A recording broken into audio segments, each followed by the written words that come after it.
In this video, I'm going to illustrate to you in very simple terms why the dollar and the euro are mathematically guaranteed to collapse and have been since the moment they were created. You don't need to be an economist to understand what I'm going to show you. A little common sense will do just fine.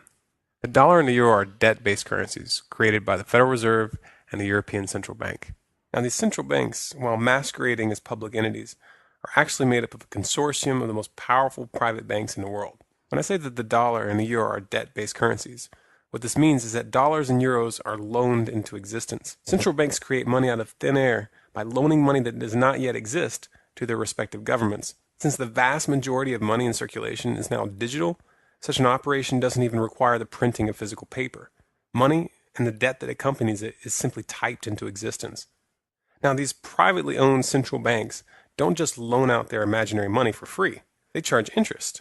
But the money to pay back that interest doesn't yet exist in the system. Since all money is created this way, there's always more total debt plus interest to be paid back than there is money. This forces governments to constantly return to those banks for more loans, which create more money and interest.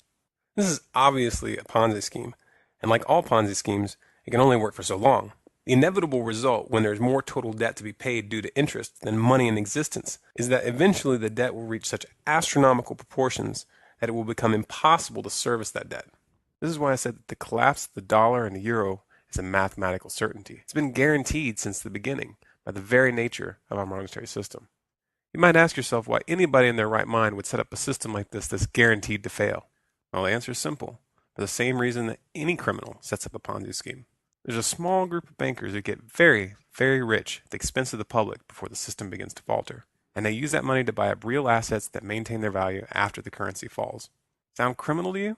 Well, that's because it is. But you know what?